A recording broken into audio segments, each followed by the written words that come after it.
I've been privy to what it is because they happen so fast. I couldn't assimilate it. So there are some universal gestures then. Yes. All human beings are very animated. Yes, they smile. They also frown, and they also look very sad when something is distressing them. So they do experience it. You know, they do experience emotions, but not to the degree that we do. After they've had their discussions, one will turn to me. Usually, most of the time it's Morene, and he'll talk to me like I'm talking to you. He'll actually go to the great lengths to speak to me. Or sometimes it's just telepathic. You know, he'll just look at me, and for a while there I wasn't always getting the message because I was so focused on the color that was flashing in front. I was watching that, I was like, wow, this is really amazing. You know, but sometimes I'd have to repeat it. So, but now that novelty has worn off, so now I listen to the message.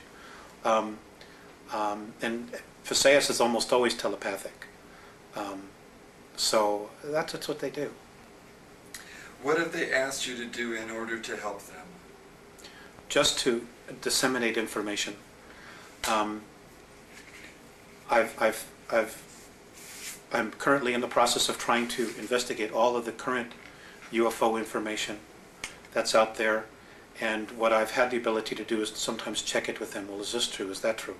And they've said yes, or they've said no. There is a lot of disinformation out there. So what I've been trying to do is just to assimilate what is real and give it from their perspective of how it affects us.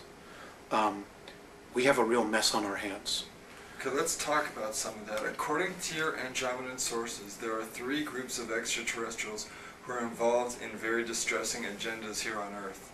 One is the renegade gray-skinned Zeta Reticulans. Another is the Giza intelligence formerly of the Pleiades.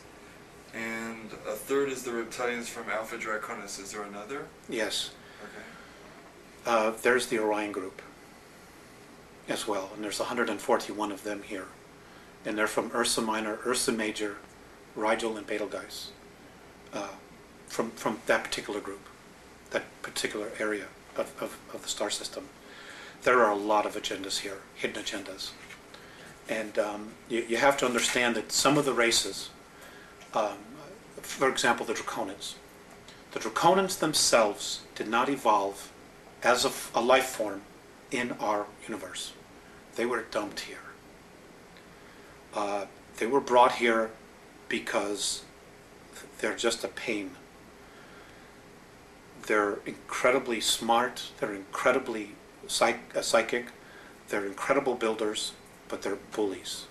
Their whole thing is control, domination. And because there's no race in our universe that can really beat them up and wipe them out, they don't have to choose light or dark. They're just where they are. And they've chosen the opposite polarity. They're a tough bunch. They've manipulated a lot of civilizations throughout our galaxy.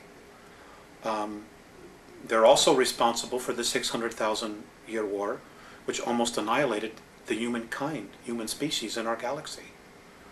And they show very little remorse about it. Hopefully they'll be leaving soon. But the others are life forms that have evolved, like the Orions, the Orion Group. The Orion Group has been genetically manipulated and have been deeply entrenched in Draconan belief systems.